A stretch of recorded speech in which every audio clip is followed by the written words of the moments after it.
One. Hey guys, welcome back to another live. Oh my goodness, I feel not so alive. I've had like the most crazy couple of days. So while people are hopping on, I just kind of want to give you just like a what's going on in my world, and then we'll talk about what's going on in mortgages. But so I've had my dog Scooter for like 15 and a half years, and he has just been like randomly out of the blue, like just having these tiny nosebleeds. And he had kennel cough. So I assumed that it was just like and allergies. And he's always been a reverse sneezer. So I just didn't really think much of it. And now it's like a nasal tumor and like gigantic bloody noses. And long story short, my dog's going to die. And so it has been like a lot of sadness in my life. So I spent the day at the vet's office, hence why I'm in a star sweatshirt. And there was a point in time today when I did look like the Batman because of how much black mascara was on my face. So it's just been gnarly. So if my energy was low last week or this week, it has just been like, I don't know. It's been nuts. So I appreciate you guys for tuning in and just for hanging out with me and everyone who sent me like really awesome well wishes on Instagram and just via DM. I appreciate you guys. And this is a highlight of my week and a good distraction. So, um, now having said that, now you know what's going on in my world. I'm going to give you what's going on in mortgage world. So it's been a little bit confusing because last month's mortgage application data showed that we were down, and that's when interest rates started to rise. We have a little bit of conflicting data right now. Refinance applications have dropped yet again. Purchase applications are up over last week, but just, I don't know what the month over month number is going to look like because those were also down. But, you know, I think that we're going to start seeing really interesting headlines about what that looks like because we're also starting to see, coupled with this, a slower rate of appreciation, which means that the year over year number is going to start declining. And I think that people are going to start getting the impression that real estate is actually dropping in value. And so I want to break that down a little bit because I think that's important information to understand. So right now, interest rate, like year over year, we're in double digit appreciation. Like if you looked at like August from last year to August of this year, some places were up almost 30% in appreciation. And that is just very unsustainable. And we shouldn't have year over year appreciation that is that high. And so we'll start seeing that, start going down. But does that mean that values are going down or that the rate of appreciation is starting to taper? And so two very different things. Now, I do have seen and I do believe that we will starting to see like less and less bidding wars. I think buyers are going to be able to get into properties more easily, and I do think sellers are becoming a lot more reasonable with like their expectations. They're no longer thinking that they're going to list their house for 300,000 with the anticipation of selling it for 350. So just to keep you guys informed, a normal seller's market, so a market that is still favorable for sellers, is 97% of what the list price is. And right now we're over 100%. So just keep that in mind because I still believe that it'll be competitive and aggressive. And just to remind you, our inventory, so what's for sale in the market, is still down 13%. Okay. Now, on the interest rate horizon, a couple things that you guys really have to pay attention to. Friday, we're going to get the PCE, which is the personal expenditures report. And that is what the Fed really looks at in terms of, their inflation numbers. So this is personal household expenditures, right? So what people are spending. And so, if these numbers are reported at higher than expectations, I think we're going to see another rate bump. I also think that when the PCE numbers come out, so the price consumer index or PCI report comes out, the price consumer index report comes out, that'll also be another marker to keep track of in terms of, how they're reporting inflation. Anytime inflation is out of control, higher than expected, rising, that's typically a sign, that we are going to increase interest rates. So I still think it's going to be a bumpy road for interest rates, although today was a pretty good day for the bond market. We did see some reprieve. So if you're looking to lock in your loan, I would be talking to your loan officer ASAP. So, that's what's going on in the market right now. Let me know, guys, what's going on just in terms of your real estate questions. I brought some that were actually emailed to me, one that I want to jump on right away, but definitely start posting your questions there and I will start answering them in a moment. Okay, so I got this really, really great email from Missy who said, I recently started a budget guide. Yours actually, exclamation point. Thank you for providing that, but my husband is not really on board. Do I have any advice on how to convince him to dive in? So, guys, this is like a common occurrence, believe it or not. I take loan applications obviously for a living, but you would be surprised how often I will take an application and like one of the spouses has no idea what's in the other person's bank account or the number of debts that the other person has. I'm currently doing a refinance right now where somebody found out that their spouse hadn't paid a second mortgage on the house that they owned. And so it'd be surprising how far off like a married couple will be in their finances. And so the things that I always recommend on doing is just like goal setting for the family. So like where does the family want to be in X number of years? And typically I would start with like a 5-year plan, a 3-year plan, and then a 1-year plan, right? So where do you want to be in 5 years in order to hit that? What does 3 years look like? And then what does year 1 have to look like? And once you guys can get aligned in like actual goals, then you'll set up a monthly plan, right? Where you'll visit all your finances. And so budgeting is never fun. Every time I do it, I get pissed off. Every time I do it, my husband and I get into some kind of crazy fight because I spend too much money on clothes and I'm like, what's on the Apple card? So just know that like those things are to be expected. Money's a tough situation. That's why lots of people get divorced over it. But you got to get aligned. So once a month, you have to have that financial meeting, but it really does start off with like the long-term vision. And the other thing is sometimes there's one spouse that's just like very disinterested in finances.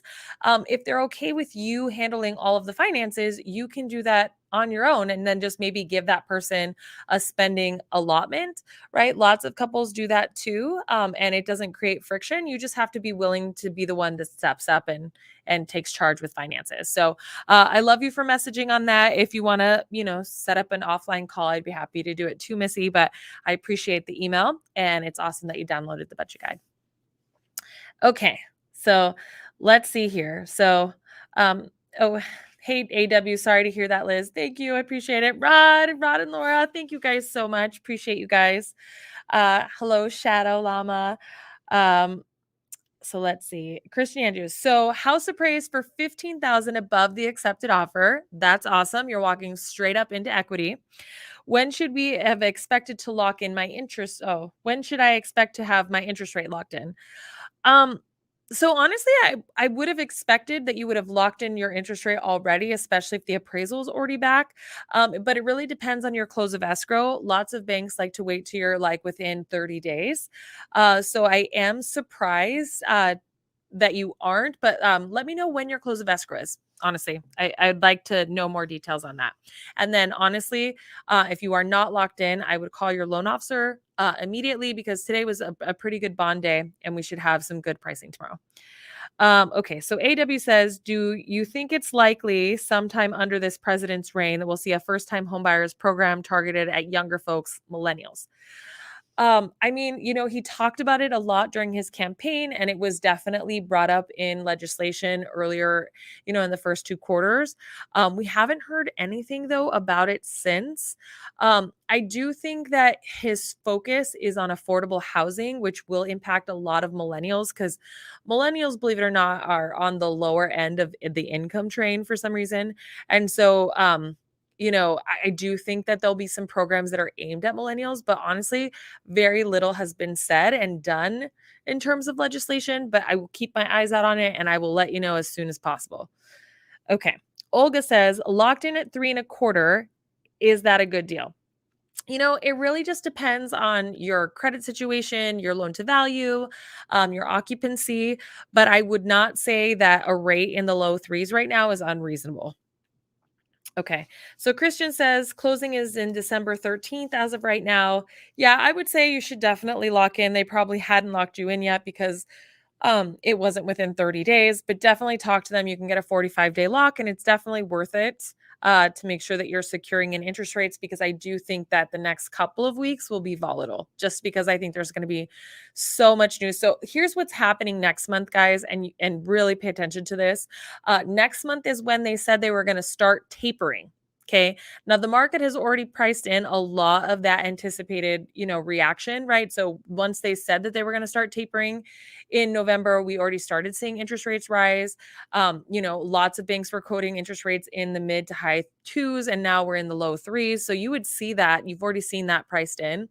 But once it actually starts happening, and once they actually start talking about the direction of inflation, we're going to continue to see it to rise. Experts are saying that, that we'll see interest rates in the high threes, right, to low fours next year. So you definitely want to get locked in sooner rather than later. Okay. So AW says, how soon on a new construction can you lock in an interest rate? So it really depends. The longest interest rate lock that I've seen is 9 months, but also there's a humongous cost to that. So just know that for every 30 days, there's typically anywhere between like a quarter to a half a percent in interest rate fees that you pay, and it's dependent on the lender. So you'll want to know because those are going to be some additional costs that you have to pay out of pocket, and it may not be worth it, believe it or not. So you'll want to look into that. But generally speaking, most builders will lock you within the 90 to 30-day time frame. Okay, so Yoda says, "Hey Lizzie, hey guys, what's the best program to look into for down payment assistance in Arizona?" Well, honestly, I mean the two main ones are Home in 5 and Home Plus. And I would say that you really want to it's dependent on one your FICO score. You need a minimum of 640, but you have more flexible guidelines if you have a 680 FICO score, so you'll want to look at that. And then it's also income driven. So there's lesser requirements if you make under a certain income threshold. So you'll definitely want to look up both the guidelines. They're available online. Okay. So Unique J says supplemental tax about to close. I'm just now hearing about that. I did my research and just want to know, am I technically going to pay property tax for that time? I didn't own the property.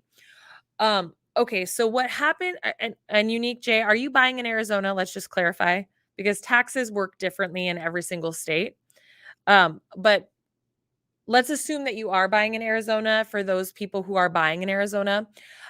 Taxes are assessed January through June, due in October, and then July through December, due in March. Okay, so every 6 months. And so when you close on your house, depending on, like, let's say you're closing right now, property taxes are due for 6 months. They will make you pay that at closing, but typically you will see the seller credit you back for the time that they have lived in the property and you haven't owned it. So typically, um, you're only paying like a couple of days of ownership, right? If you're closing, let's say today, you're paying like, however many days are left in that 6 months, right? So you just have to be aware, right, that you should be receiving a credit. So you'll see a charge for the 6 months and then a credit to offset. Sorry, I think I rambled. Okay, so let's see. Are there any drawbacks to the Fannie Mae Home Ready program? Well, the biggest one is that you have to take a home buyer education class. I hear lots of people complain about that, and I believe it costs, $75 to $100 to take the class. Honestly, aside from that, I don't think that there's any cons. You get low down payment, 3%, you get discounted interest rate, and you get discounted mortgage insurance. I love that program for conventional financing. There's no prepayment penalty. I mean, no, I love it, but yes, there's a little bit extra work, but most things that are great come with a little extra work. So I'm used to it. Okay, so let's see. In my experience, is it easier to buy a home with DPA or a gift from a relative? Um, in my experience, um, well, pre-COVID, honestly, anytime you have additional layers of risk, so like down payment assistance has additional layers of risk, you're restricted on debt to income ratio, you're restricted on FICO score. They're more challenging to qualify for. But I've had donors before, like family members, not want to supply bank statements, and that gets really tricky. So it's honestly really dependent on your relative. But if we're just talking about semantics, it's way easier to qualify with the gift than it is to qualify with down payment assistance. All right. So Marion says, "Hey Lizzie, just bought a home here in Tucson. Congratulations. I'm from Nogales, by the way. So I'm very familiar with Tucson. I'm planning to buy a second home in approximately 2 years. Any referrals for a good financial advisor? Thanks." Okay, so I need you to elaborate on why you need a financial advisor to buy a second home. And I'm gonna give you my more than 2 cents worth of answer to that question. So financial advisors, while I think that they're very helpful in certain cases, I rarely find that people need them because what they get offered with their 401k plans, if they max them out and if they also did an IRA and did the S&P 500 is pretty sufficient if people are, you know, regularly and consistently investing in those. There's this guy, Ramit Singh, who I absolutely love, and his advice on money I think is super huge. I don't love his advice on real estate, but I love his advice on money. But he actually has some really great podcasts and really great theories, or not theories, but equations on what it actually costs you to have your money invested with a financial planner. And so you'd be surprised, it's like 30% of your returns. And so rarely is the advice that they're giving you worth the actual amount that you're paying over the long haul. So I would definitely look into that. And if you're looking for a strategy regarding savings, right, to get that second home, I mean, I would recommend talking to a loan officer, setting a budget goal, and then just understanding if like your retirement plans or your 401k plans will allow you to borrow against those for the down payment of a second home. So I'd be happy to go over that with you, especially because it looks like you're buying in Arizona and I'm licensed here. So let me know if you have additional questions on that. Oh, yep. You know what? Millennial Money corrected me. It's Ramit Sethi. So I like butchered his last name. Okay. Um, okay. So I don't know anything about supplemental taxes in California, but I will get a friend on here. Let's see if I text them right now if they'll answer that question for me so I can answer it for you. So my good friend Alicia Blackwood works in California. She's amazing and will definitely know the answer to that question, but I do not know if she'll be available. So let's go ahead and text her, just like text a friend. Hey, let me. Hmm. Are you the kind of people that have to talk while you're texting? Because it's literally I have to talk if I'm typing an email, I have to read, I have to talk my text out. I'm like trying to control it. Uh, for me on supplemental taxes. Okay, guys, I wasn't going to get that text out unless I said it. Oh, Jackie, thank you so much for this super chat. You are awesome, honey. I so appreciate you. Okay, so let's go back here. So Alicia, hopefully I'll be able to answer that for you.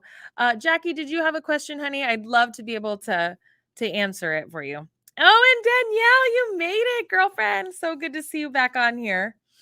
All right. So Miguel said, Pulte, who's building my home, also has a financing company they want me to use. It's $565,000 loan with 10% down. Their estimate shows $21,000 in closing costs. That seems like a lot. What do you think? I do think that seems like a lot. And I always recommend getting 2 to 3 estimates on a loan. So the thing with builders is that this is their other way of generating revenue for their companies. It's their title companies and their loan companies. And oftentimes they'll give you like a $6,000 credit, but again, you're seeing $21,000 in costs.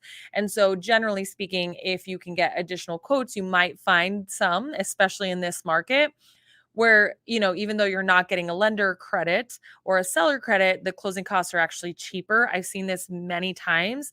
And so I definitely would look at that.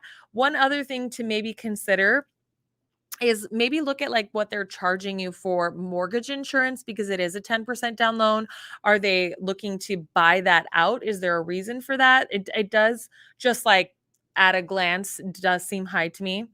So definitely a look into that a little bit more. Okay. So let's see. Hi, Lizzie. Have I heard of Zillow owned properties making repairs such as fixing an area that has mold? We saw a home owned by Zillow, but unfortunately the garage was has a mold slash roof leak. Yeah, honestly, a lot of those hedge fund properties, I find that they're a lot more amenable to making repair requests than actual home sellers right now. Mold's not like that big of a deal in Arizona because of how dry our climate is.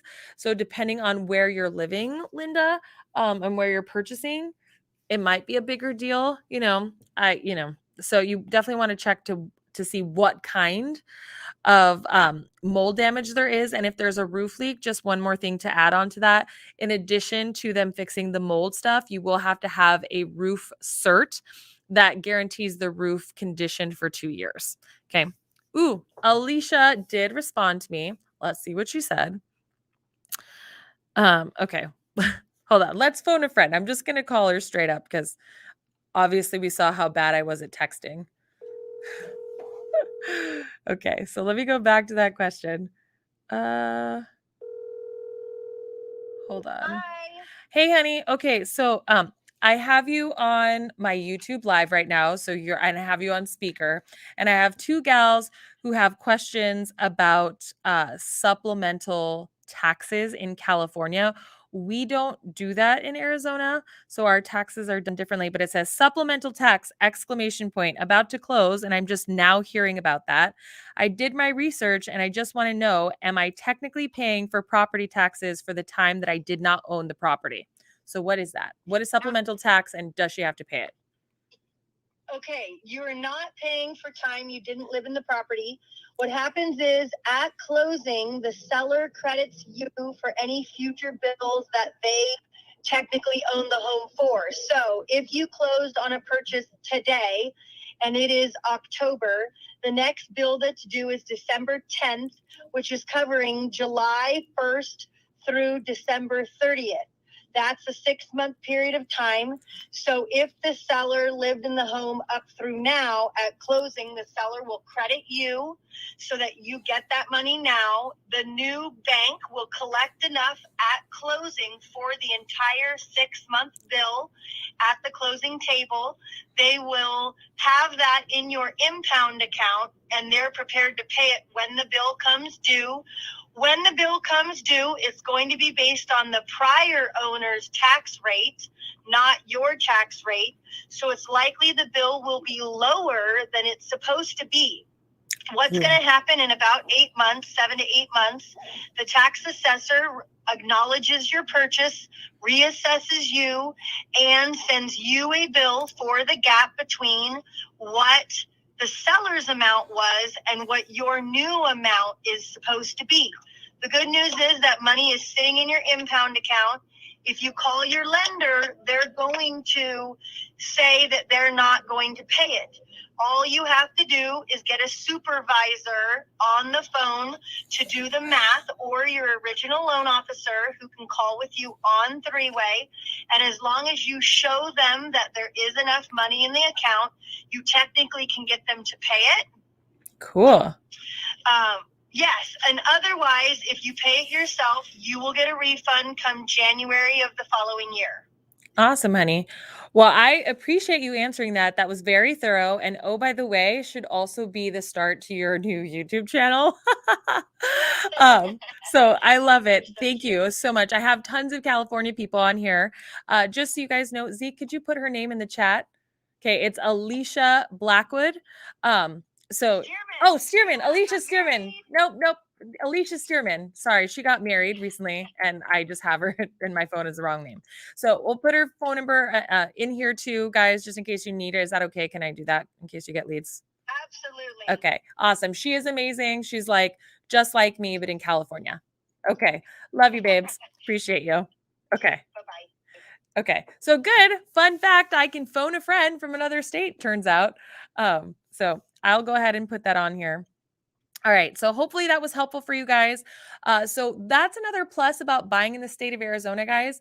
So that's crazy. So essentially it works similarly, right? So the seller is going to take care of their own taxes, but then you're going to be reassessed on your new purchase price, which is kind of nuts. In Arizona, guys, taxes are only assessed one time a year. It's now, right? And they will not be adjusted again for another year. And it's not based on your sales price, right? It's based on our assessors rebuild costs.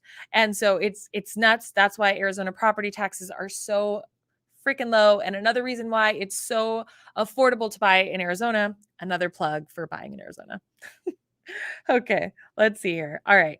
So, okay, how often do I see construction delays in Arizona? All the time. Guys, this made national news. And so I just expect to see construction delays in the near future. We have labor delays, we have supply chain delays. I mean, that hasn't been rectified. DR Horton just came out like a couple weeks ago and said that their projections are going to be even lower again than they already announced in the second quarter. So, yes, I think it's common. I would just plan for that moving forward if you're looking into new construction. All right. So, I keep feel like I'm missing the boat. I missed the Bitcoin boat. I missed the house boat. What boat's happening now that I can jump on? LOL. So here's the thing. Honestly, I mean, yes, you can. Oh, there hasn't been a time when you can look back 6 months, prior and said, "Gosh, I should have bought then, or I would have gotten a best deal then." Like, imagine if you had the opportunity to buy in 2011, literally the bottom of, the price, of real estate. You would have been, have made a ton of money, or like Bitcoin. I mean, Bitcoin's like one of those things where I just like until they can, stabilize the value of it, I just won't invest in it. I also just don't invest in currencies in general. But I mean, I think that for you, like getting on the boat looks like figuring out your budget, making purchases when you're ready, and then being a consistent investor that plugs in investments over the long haul. I mean, that's always worked for me. And I've definitely come out ahead and I don't panic when the market gets wrong.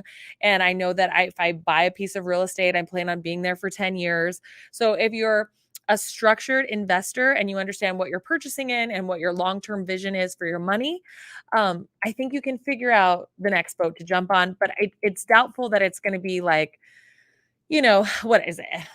NFTs. I think that's like all the rage right now. Um, so you never know. I hope that answered your question. Okay, so Millennial Money says, let's see. Do I think that homes Lizzie, do you think that homes that have had multiple price reductions will have issues appraising? I think that homes in general, when they're overpriced, have problems appraising. And that's why it's so important to work with a reputable real estate agent who really understands the market and not just like the look back of the last like 6 months worth of sales, but can actually track, what that market is looking like. There's still markets here like zip codes that are still in the double digits in terms of appreciation, right? They're highly competitive and they near neighborhoods that aren't as competitive. A good real estate agent will be able to identify that information. I still think because of the level of, the number of people that are wanting to buy houses right now, we're still going to see bidding wars. And so, just in general, I think appraisal issues are still going to be a thing for at least the next year. And you'd be surprised. So many people are just willing to pay, the 5,000, 10,000, $20,000 gaps because even at, 3 to 5% appreciation in a year, they've already, made that up in home equity. All right. Oh my God, you guys, I am like such a dork with this mic today. I think I've hit it like 15 times. Sorry, Zeke. I don't know if you can hear it every time I like whack it, but oh my God. Okay. Is there a chance I'll move in the next 5 years? Is it wise to purchase my first house and rent it out whenever I make the move? Purchase? Am I crazy? So here's the deal, guys. I think that it's hard if you're going to be moving within 1 to 2 years to make that decision to purchase. Truthfully, I think it's a gamble. I think right now it's a pretty safe bet, just, what I know about real estate. Um, you know, I think that you have to always base your investments on what the alternative looks like. So, what does 5 years of paying rate of like rent look like at a rate that's increasing anywhere between 8 and 14%, depending on where you live in the country? Like, does that make more sense than, buying a property, that is at a low interest rate, that's a fixed payment? And is that a property that maybe you would hold on to rent out, right, for future returns? And then, how stable is that neighborhood? There's a lot of things to look at. I do think that in the next like 5 years or so, I do think that there'll be, potentially is when we're going to start to see some sort of correction in terms of values, because I do think that we'll start seeing a larger number of boomers exit their properties. And that's when they're anticipating to have building caught up. So I think that that's, something to consider if 5 years is going to be like the maximum of time that you would hold on to that property. So again, variables to look at. What's your alternative? Could you hold on to the property if you needed to for 10 years? All right. Can you hear me now, Yoda? I just saw that you can't hear me. Oh, thank you. I'm so glad that what I said was the most helpful thing you've ever heard. That made me happy. That's like brightened my day. Okay. Oh, Unique J, you're not a gal? Oh my God. I think I was talking about Alicia being a gal, and if I called you a gal, I don't know. Sorry, dude. I suck. Hope you forgive me. Let's see. Let's see. Very helpful on supplemental taxes. That was amazing. Hell yes. Call that supervisor. Oh my God. Can I just tell you? Okay. So Alicia is definitely the girl that will pick up the phone, call the supervisor, call the municipality for you. I mean, she definitely gets into fights with like underwriters and processors for the benefit of her clients. I honestly like do not know anyone who is like more passionate than her. I mean, honestly, it's pretty amazing. Okay, so Jackie says, "Hi Lizzie, I'm a huge fan. You are so awesome. Thanks, girl. I am finally under contract after trying for 6 months. Yay! That is super freaking awesome. We're cleared to close on a house appraised, but the title insurance is not in yet. What happens if we don't close by then?" Okay, first of all, when is your close of escrow? So that'll be helpful. Typically, title insurance is it's like a least, I mean, at most, I want to say it's like a week process. Did they say that there was anything that was like wrong with the title? Sometimes, they have to re-record deeds, or they find out that there's a judgment, or they find out about liens. Is there something that is holding them up from issuing the policy? Has your lender said anything, or is it just that, I mean, some title companies right now, guys, are just behind the eight ball in terms of their pipelines. They're just really overwhelmed. So it just might be bad communication. Your rate's locked until the 10th. And so I still think you have plenty of time to close on time, but definitely ask these questions like, is there an issue with the chain of title? Is there an issue with insuring? When do you anticipate having this policy back? Okay, so Andy A says, "Hi Lizzie, finally locked in my rate and will close on my new build the November 10th. How soon after closing day can I go shopping?" Shopping for what? A vehicle? An auto loan?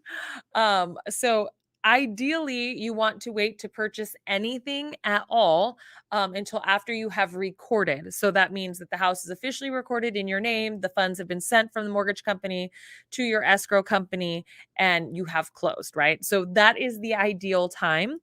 But obviously, like, I mean, people don't live their lives to qualify for a home loan like I wish they would. So if you absolutely have to get something, I would talk to your loan officer as soon as humanly possible about it. Okay. Guys, if I missed a question, just go ahead and repost it.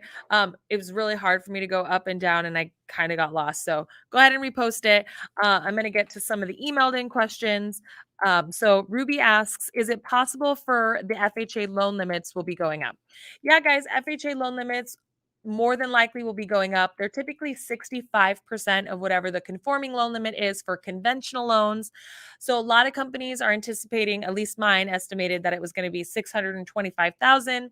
I have seen lots of companies now come out with say 650,000. So I think it's safe to say that we will see FHA loans somewhere in the 400,000s, which is pretty cool. But the notices on conventional financing don't come out until November 30th. And then it's like a week later that we see FHAs. If you follow me on social media, I promise you I will be posting all about it. You won't be able to miss it. Okay. Jackie's asking if 2.99 is a good rate. I will tell you that honestly, anything in the twos, low threes right now, I would say is not a bad deal. Okay. Tom says, since interest rates are increasing, will prices for newly built luxury homes start to go down? So guys, like I said, I do think that homes will not be appreciating at the rate that, they definitely were. So like people, buying their house, 6 months ago could then sell their homes for like 10% more. I don't think that that's going to continue to happen. I think annual appreciation is anywhere between 3 and 7% for a healthy real estate market. And so that's what we should anticipate in terms of gains. Now, having said that, though, there are a lot of properties that are straight up overpriced right now because people just could get those prices 6 months ago. And it takes a while to correct that kind of mentality in sellers. So for the next at minimum 6 months, we're going to still see properties that are way, way overpriced. And just because they're overpriced and coming down does not, again, mean that the market is crashing. It just means that you can't sell a house for, I mean, I guess hypothetically you could, but people pay the market price for something, not just like what you wish it would be. So there is that. When can we expect fixed mortgage rates to go higher than 30 years? Honestly, they've been talking about it for quite a while, but I did hear one of my client's sisters got a 40-year mortgage from their actual mortgage bank. It was a loan modification, so it wasn't a traditional loan, but the fact that they're even offering that is, again, a good sign in that direction. All right. Gon's Fan Bam says, "Hi Lizzie, when you decide that a refi on the home is the best option versus paying extra principal payments." So I always think that if you're going to be in the house for longer than 2 years and you're saving more than 1% or $200, it's definitely worth looking into just because of the amount of money that you're going to save per month. And many mortgage companies, guys, will do like a pick your amortization. So like you could get a 27-year mortgage if you ask for it. And so because you're not extending the number of years on it and then paying lesser amounts in interest, I think that in under those circumstances, a refinance makes sense. And if you're looking to pay the house off quicker, then you would put more principal reduction payments in. Now, sometimes, when you have, very little time left on your mortgage, and you owe less than $100,000, rarely are the savings going to be there, even if you are saving more than a percent in interest. And then I'm just like, just pay as aggressively as you can. But really, most lenders will do a side-by-side comparison based on what you have now with a principal reduction and then what a refinance looks like. So definitely get that kind of comparison to really help you make that decision. I hope that helps. Okay. Do higher interest rates mean a housing crash? You guys, I can't even tell you how many times a day I'm asked if there's going to be a housing crash. Honestly, I wish it was a drinking game, you know. Uh well, actually, I don't wish it was a drinking game. I would get nothing done during the day, but it would be a fun drinking game for loan officers. So here's when you'll see a housing crash, okay? You'll see a housing crash when the number of homes available on the market are way bigger than the number of people who are able to buy houses and who want to buy houses. Okay.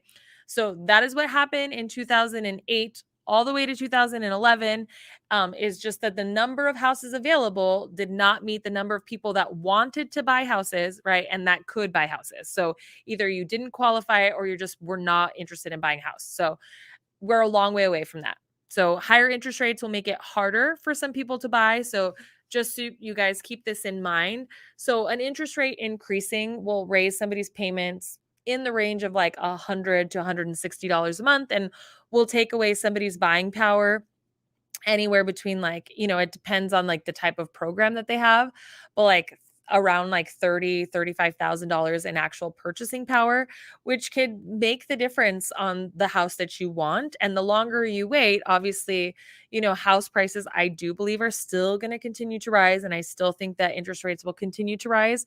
So if you take that into account, right, waiting is not in your favor, right? So, but that will take away from demand. So, I mean, is a long-term problem, right? A long-term correction in the works. All right. I know it depends on the mortgage company, but can you physically turn in a check instead of wire transfer on closing day? What are your thoughts on wire transfers versus a check in hand? I have so many feelings about wire transfers. Oh my God, Zeke, you're yawning. Am I boring today? Do I need to like shake it up? Zeke just yawned at me and made me very insecure. I just want you guys to know.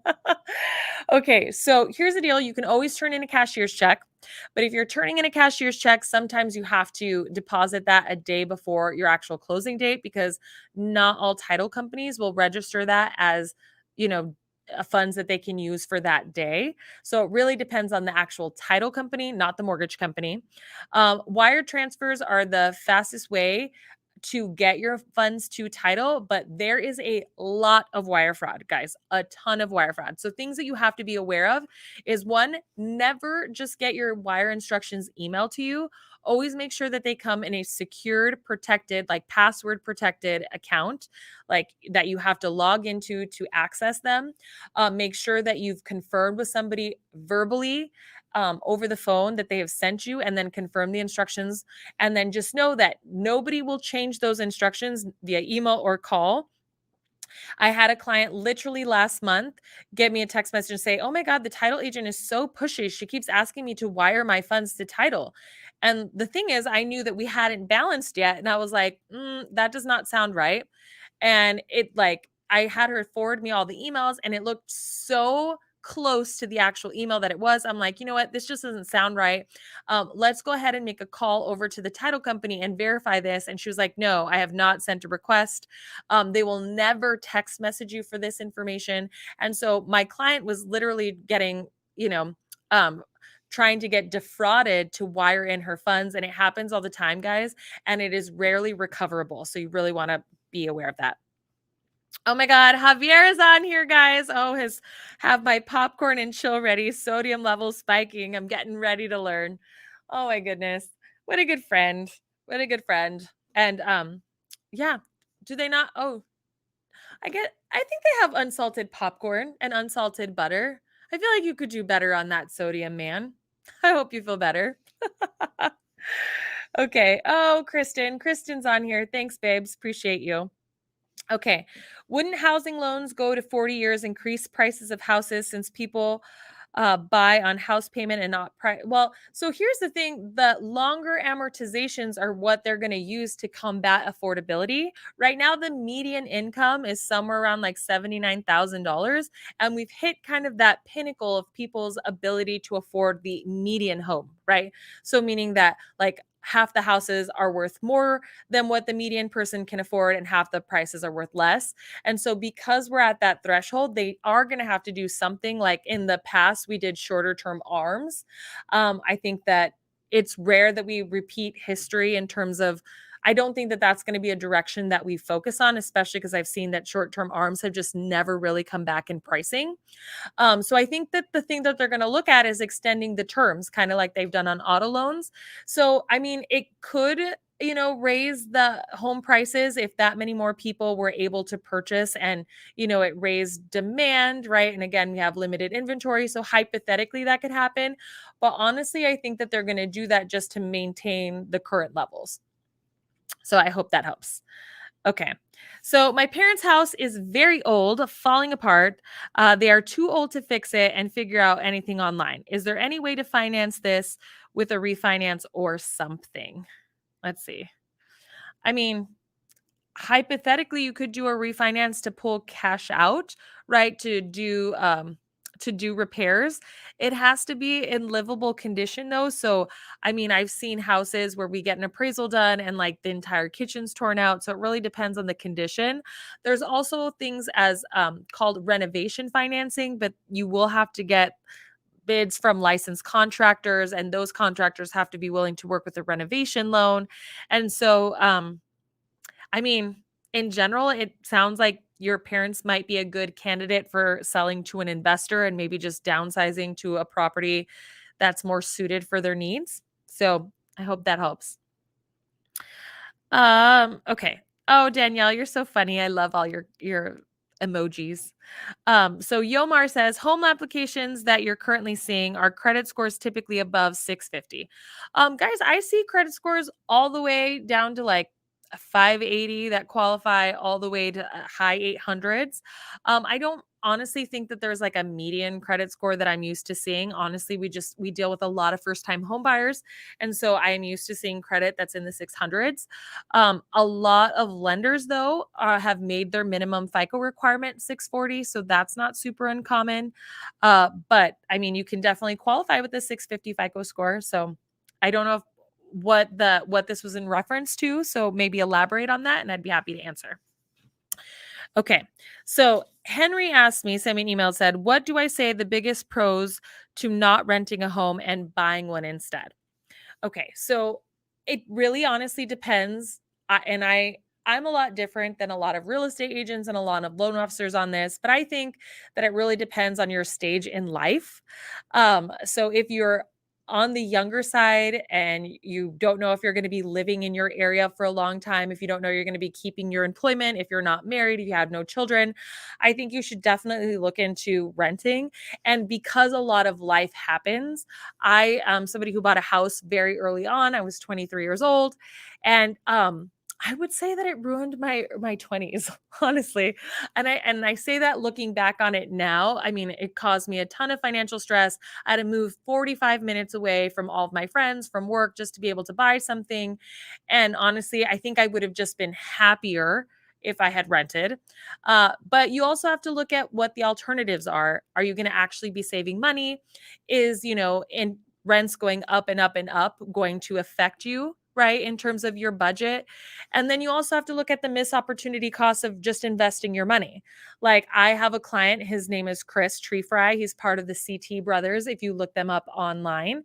But him and his friend Cameron have invested in a ton of real estate very early on, have lived with their friends, were able to house hack, have a ton of money and appreciation, started a business. I mean, they created whole careers.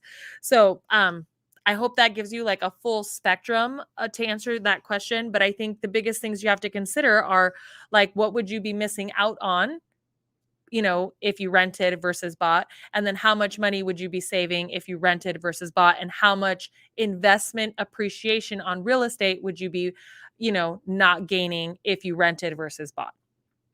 Okay. So Yellow Mellow says, "Love your shirt. Where did I get it from?" Oh, this sweatshirt. You guys, honestly, I don't know, but if you DM me later, I'll look at my tag. I love pajamas of any kind, just so you guys know. So I'm like a big sweatshirt person. So super funny. I literally just bought a text message, a sweatshirt today that says, "I cry, but I still get things done." So I'm gonna wear that on this YouTube live. So anyway, sorry, I scrolled. Okay, so Missy says, oh wait, no, I read that one. Tammy says, "I'm in between buying a condo or a townhome in McCormick Ranch area. Is there an investment viewpoint that I should consider?" Yes. So there is a huge difference between a condo and a townhome, even though it may not look like it. So condos are typically zoned in a way that makes it more challenging to finance. And so because of the way that they are structured, we view them all as like one main property. So we care about the number of investors that own in that property. We care about the budget. We care about the delinquent dues, which are all things that you should care about too if you were buying like a property with 100 other people. And a townhome, what's unique about that is even though you have a lot of similarities with condos, like same community amenities like pools and gyms, you actually own the air above and you own the land beneath, and you actually get the same interest rate as you would if you were buying a single family residence, and you don't have the layers of risk and the additional requirements to get financed, which make them easier to sell. So I do think that there's a difference. I would prefer a townhome any day over a condo, but they are more expensive. And so that is one other thing to consider. So if you are in the lower price point, I mean, the first house that I purchased was like a townhome that was actually zoned as a condo. So it depends on your affordability, but if you had the option to choose one or the other, townhome over condo. Okay. So, all right, let's see here. What's my opinion on purchasing trade lines to boost credit scores? Oh, you know what? I do like that transparent. You guys, what is wrong with me? The Experian credit boost. Okay, so I do like it. It actually uses your utilities to boost your credit score. I do not like, and honestly, guys, you can get in big trouble for purchasing other people's use of their trade lines. That is actually considered fraud. So I'm going to tell you that's a no-no in the mortgage world. But I have seen people be successful at raising their credit scores doing it. But I do like that Experian boost as a way, like a safe and legal way to boost your credit score. All right. So let's see here. Ooh, so funny when my husband text messages me when I'm on these lives. Um, okay, so for my husband to have to text message me during a live, it had to be really funny. And he said, I'm like 69% sure Penny just sprained her own ankle by being too mad to take her own shoes off. I don't know if any of you guys have more than 2 children. I have 3 children, and my middle child is like like the most special human in the world. Like she's just like life is just harder for her sometimes. But that just anyway made me crack up. Okay. So let's see. Okay. Yellow Mellow says, y'all, there are 45 people on here. Hit that like button for Lizzie. Oh yeah, hit the like button for me, please, guys. I forgot to request that. It helps me get the word out about this channel. So all right. So Sean Gallagher says, I need your advice. I'm in my mid-20s, not loving it. Not loving, but you're not loving your 20s. Your 20s are like the best. Okay. Loving at home with my parents, saving for a home. Will prices go down or up, specifically in Illinois, making 50K? So nationally, home prices are expected to rise. Honestly, I don't work in Illinois, so I can't really tell you what it is in that specific area. But if you do have a good real estate agent, or if you don't have a good real estate agent, I can definitely recommend somebody. And I do have a lot of friends who work that area in terms of loans. But I will tell you this, right? Again, like I said, I couldn't understand if you don't like living in your like being in your mid 20s or you don't like living at home. I personally would not love living at home.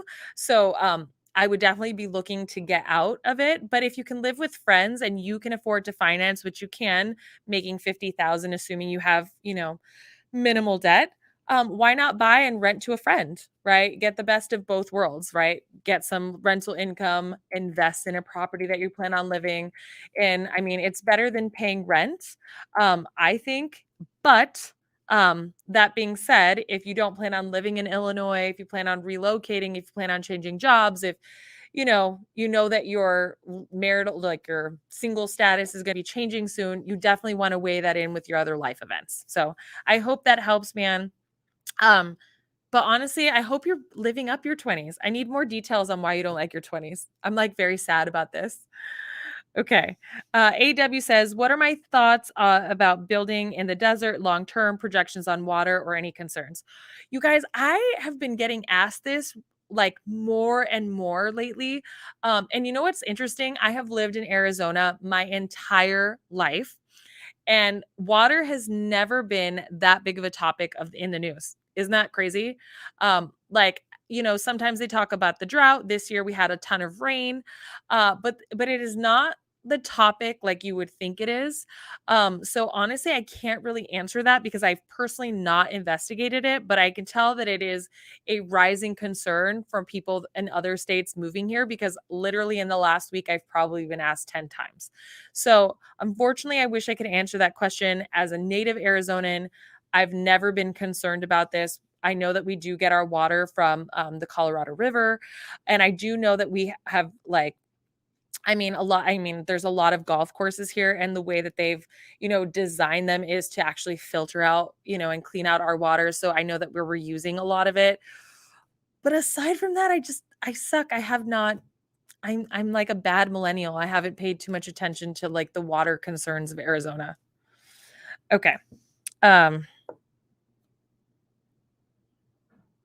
oh my God. I just like literally saw that that gay Afghani citizen. Oh my God, I have the weirdest sense of humor. You guys, he was literally like, please tell the Taliban what camera you use. What a, like, why? This is my YouTube live on mortgages. Ew. Okay. All right. Let's see. Lizzie, have you heard about Douglas Ranch being developed out in Buckeye? Should be big. I did hear about it. It's supposed to be the largest master plan community ever, which is nuts, guys. 100,000 homes, which will be super huge. And like I said, it's going to take a long time to build. And it's very interesting, honestly. Like I've got to do a little bit more research about what that does to our real estate market and what the anticipations will be on that. But I expect those types of things to happen because, again, like I said, we have a big math problem in terms of number of houses needed. But it is interesting to see like what the effects of a large master plan community will be in like 10 to 20 years. Okay. Do I have any tips on how to get qualified for a conventional loan versus FHA? Yes. So here's the thing. So I think buying a home takes at least 6 months of preparation, if not longer. So I would meet with a loan officer and I would have them pull your application, look at credit, and then give you like step by steps on what you need to do for credit and down payment. Um, Generally speaking, I see more files get an approve eligible findings, which is like we run your finances through an automated system when you have a 680 credit score and your debt plus the new house payment are under 45% of your gross income, and you have at least 2 months reserves in addition to down payment and closing costs. So I think that's a really good, healthy recipe. But again, like I said, you're going to have to talk to a loan officer and find out how far away you are from meeting all of those requirements. Sometimes, more assets will help if you're not getting approved, or, they can give you some tips and tricks on how to get your credit score up. So I hope that helps. That's a really excellent question. And like I said, guys, I think you guys should start earlier the better. And I know lots of people disagree with me on that, but I do. I think that big goals take planning. All right. So let's see. Okay. All right, let's get some more questions, guys. It's so hard for me to figure out like what I've answered and what I haven't answered. I'm so sorry. Okay. All right. So I found a house that needs work in a nice area. Are there any investors or house flippers in Paradise Valley? I'm worried about being outbid. Do you have any recommendations for me to win a bidding war? So a lot of property flippers in that area, and I would recommend driving it. So one of the things, so I live in an area that's close by there called Arcadia, and what my husband and I did is we drove it for like 5 years. One, because we couldn't afford it for 4 of those 5 years. And we were actually looking for like any houses that had dumpster trucks or dumpster bins next to them, because those were going to be the houses that were going to be gutted. And it typically takes anywhere between 6 months to 12 months to fully renovate them. And so our idea was that we were going to drive that neighborhood and contact those developers and see if we could get the deal in early. So that would be my recommendation, is to try to find them and then get them before there is a lot of competition. So that's an insider hack. Also, if you're a home buyer looking in the area, you might want to find people that have owned their houses for like longer than 30 years. You can get with a real estate agent or a title company to get that information and start knocking on doors, right? It's an easy way to eliminate competition, but it does take some extra legwork from you. But, I mean, it's definitely not a bad plan. I have lots, like a girl in my office is actually doing that exact plan. Drove a neighborhood she wanted to live in for a long time, found somebody that had just started renovating, caught them early before it went to market. She offered them their exact, asking price, and now she's finishing the home with them and just waiting for it to close. Like, that's a really great strategy. Hope that helps. All right. Okay, so Yellow Mellow says Arizona has stored nearly 3 trillion gallons of underground water. So, okay, it sounds like they're very versed in Arizona's water. Thank goodness for joining for joining this live. Enough supply for the city of Phoenix for the next 30 years, according to the Arizona Department of Water Resources. Okay, so that's why it's not a news item. Thank you, Yellow Mellow. Okay, so Sean Gallagher says, stuck in a rut. I want to buy a house hack, just don't want to be stuck in a bubble debating leaving Illinois for a more prosperous state. Um, okay, so I'm going to give you some like real life advice, Sean, because I think that it's so super important. Lots of times people think that making a big financial move is going to be the thing that cures them from their rut. But in all fairness, you got to figure out like where you want to be, where does Sean want to be in 5 years, and then work your way backwards. If you're not going to live in Illinois, if this is not the place for you, if you're unhappy there, you got to move. And you got to move sooner than later. You're young and you don't want to wait to, what a lot of people end up doing is that they're super unhappy and then they do these short-term fixes. They get into a relationship and then they don't want to leave because of the relationship. And then they get another job and then the job pays well and they're too lazy to look for another job. And then slowly, like this snowball of problems starts getting bigger and bigger, and it makes it harder and harder to move. So if you are unhappy now, what would your ideal life look like in 5 years, and work it backwards? I don't know that buying a house in an area where you're unhappy in is going to be the solve for you. Like, get a friend, move to a different state, rent an apartment, figure out if that's where you want to live, right? And then put down some roots. So I hope that helps. But, oh,